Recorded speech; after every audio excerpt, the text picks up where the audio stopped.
2월 15일 목요일 배반의 입맞춤 도망가는 제자들 마가복음 14장 43절에서 52절까지 예수께서 아직 말씀하고 계시는데 12제자 가운데 하나인 유다가 나타났습니다.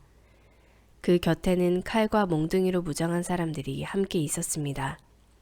그들은 대제사장과 율법학자들과 장로들이 보낸 사람들이었습니다. 예수를 넘겨주는 사람이 그들과 신호를 미리 정했습니다. 내가 입을 맞추는 사람이 바로 그 사람이니 그를 붙잡아 단단히 끌고 가지오. 유다는 예수께 곧바로 다가가 선생님 하고 입을 맞추었습니다. 그러자 사람들이 예수를 붙잡아 체포했습니다. 그때 옆에 서 있던 사람들 가운데 하나가 자기 칼을 빼더니 제사장 하인의 귀를 쳐 잘라버렸습니다. 예수께서 말씀하셨습니다. 너희가 강도에게 하듯 이 칼과 몽둥이를 들고 나를 잡으러 왔느냐? 내가 날마다 너희와 함께 있으면서 성전에서 가르칠 때에는 너희가 나를 잡지 않았다. 그러나 이것은 성경을 이루려고 하는 것이다. 제자들은 모두 예수를 버리고 달아났습니다. 그런데 한 청년이 맨몸에 배에 혼니부를 두르고 예수를 따라가고 있었습니다. 사람들이 그를 붙잡자 그는 혼니부를 버리고 벌거벗은 채 달아나 버렸습니다. 오늘의 말씀 요약. 유다가 종교 지도자들이 파송한 무리와 함께 예수님을 잡으러 와서 예수님께 입을 맞춥니다. 이때 한 제자가 칼을 빼어 대제사장 종의 귀를 칩니다.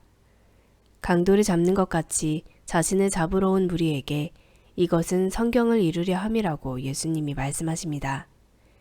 제자들은 다 예수님을 버리고 도망합니다.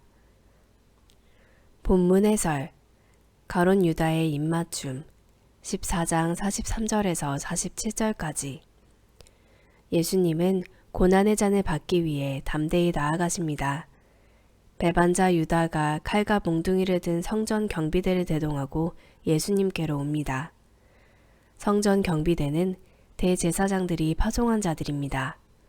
미리 약속한 신호대로 유다가 예수님께 입맞추니 성전 경비대가 예수님을 체포합니다.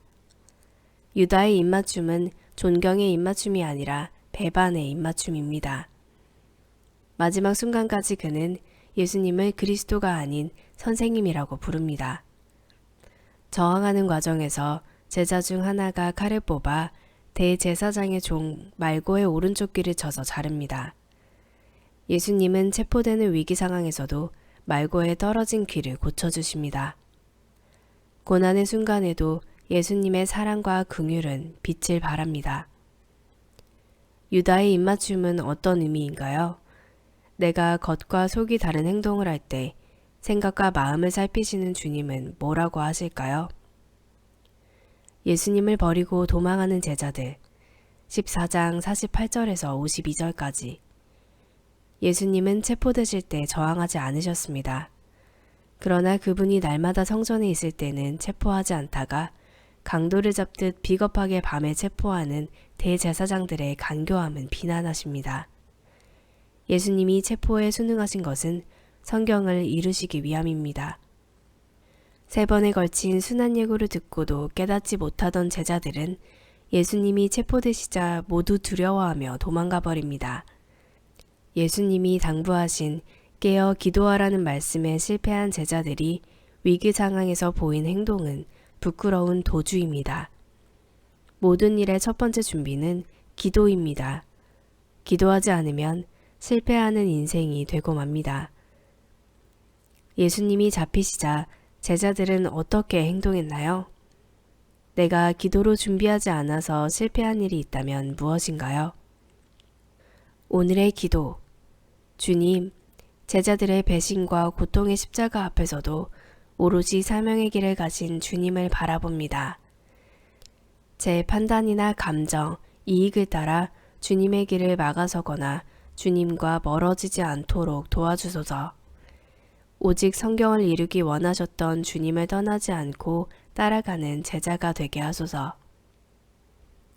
묵상 에세이. 누구 편에 서 있습니까? 예수님을 따라가는 요한복음 박대영. 십자가를 향한 걸음이 본격화되었습니다. 대적들은 전쟁하려는 태세로 달려들지만 예수님은 침착하십니다. 다 알고 계시고 이미 준비가 끝나셨기 때문입니다.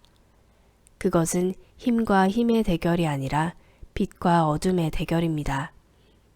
그들은 예수님을 제거해 자신들의 권력을 지키려 하지만 예수님은 자신을 희생해 제자들을 지키려 하십니다. 주님은 양을 위해 목숨을 버리는 선한 목자이십니다. 가룟 유다는 빛이신 예수님 곁에 서지 않고 어둠의 세력 앞잡이로 섰습니다. 힘없으신 예수님보다 힘있는 자들의 편에 서 있으니 누가 보더라도 유다는 줄을 잘 선 사람같이 보입니다.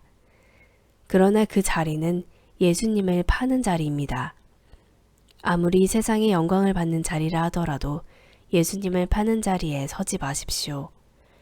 그 자리는 영광의 자리가 아니라 멸망의 자리입니다. 찬송가 147장에 거기 너 있었는가?